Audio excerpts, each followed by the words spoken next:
ਅਸਲਾਮੁਅਲੈਕੁਮ ਬਾਈਓ, ਕੀ ਹਾਲ ਹੈ? ਠੀਕ ਠਾਕ ਹੈ। ਅੱਜ ਡੇ 2 ਦਾ ਵਲੌਗ ਦਾ ਹੀ ਆਗਾਜ਼ ਕਰਨ ਲੱਗੇ ਹਾਂ। ਅਸੀਂ ਆਪਣੀ ਮੱਝਾਂ ਨੂੰ ਸਲਾਮ ਕੀਤੀ ਹੈ ਭਾਈ। ਅਸੀਂ ਆ ਕੇ ਤੁਹਾਨੂੰ ਪੱਠੇ ਪਾਉਣ ਲੱਗੇ। ਮੱਝਾਂ ਵਿਚਾਰੀਆਂ ਵੀ ਇੰਤਜ਼ਾਰ ਦੇ ਵਿੱਚ ਨੇ।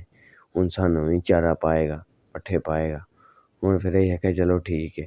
ਸਾਰਿਆਂ ਨੂੰ ਤੁਹਾਨੂੰ ਇੱਕ ਵਾਰੀ ਹੜਿਆ ਮੈਂ ਸਾਰੇ ਜਨਾਂ ਨੂੰ ਇਹ ਵੇਖਿਆ ਅੱਜ ਨਾ ਰਾਣੋ ਹੈ, ਬੜੀ ਚੰਗੀ ਮੇਰੀ ਮੱਝ। ਅੱਛਾ ਠੀਕ ਹੈ। ਹੁਣ ਫਿਰ ਅਸੀਂ ਸਭ ਤੋਂ ਪਹਿਲਾਂ ਕੱਪੜੇ ਬਦਲਾਂਗੇ, ਲਿਬਾਸ ਚੇਂਜ ਕਰਾਂਗੇ। ਇਸ ਵਾਸਤੇ ਪਹਿਲਾਂ ਅਸੀਂ ਜੰਦਰਾ ਖੋਲਾਂਗੇ। ਇਹ ਵੇਖੋ ਚਾਬੀ, ਜਿੰਨਾ ਕੋਲ ਲਿਬਾਸ ਬਦਲ ਲਿਆ। ਹੁਣ ਹਾਂ ਜਾਨਵਰਾਂ ਵਾਸਤੇ ਪੱਠੇ ਕੁਤਰਨੇ ਨੇ।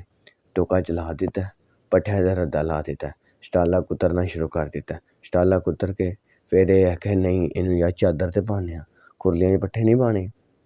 ਹਾਂ ਇਹਨੂੰ ਹੁਣ ਮੈਂ ਚਾਦਰ ਲੈਣ ਗਿਆ। ਇਹ ਵੇਖੋ ਇਹ ਚਾਦਰ ਮੈਂ ਲੈਣ ਦੀ ਜੇ। ਚਾਦਰ ਮੈਂ ਲਿਆ ਕੇ ਉੱਤੇ ਹੁਣ ਮੈਂ ਚਾਰਾ ਪਾਵਾਂਗਾ ਮੱਝਾਂ ਦਾ। ਹੁਣ ਇਹਨੂੰ ਮੈਂ ਮੱਝਾਂ ਨੂੰ ਉੱਤੇ ਚਾਰਾ ਪਾ ਕੇ ਉਹਨਾਂ ਦੀ ਖੁਰਲੀ ਸੁੱਟਾਂਗਾ। ਖੁਰਲੀ 'ਚ ਹੁਣ ਵੇਖਿਆ ਜੇ ਸਭ ਨਾਲੋਂ ਪਹਿਲਾਂ ਮੈਂ ਆਪਣੇ ਸ਼ੇਰੂ ਨੂੰ ਪਾਉਣ ਜਾਵਾਂਗਾ। ਵੇਖਿਆ ਜੇ ਇਹ ਸ਼ੇਰੂ ਕਿੱਥੇ ਗਿਆ ਹੈ? ਇਹ ਵੇਖਿਆ ਸ਼ੇਰੂ ਲੱਗ ਪਿਆ ਨਾ ਨਾਲ ਹੀ ਖਾਣ ਪੀਣ।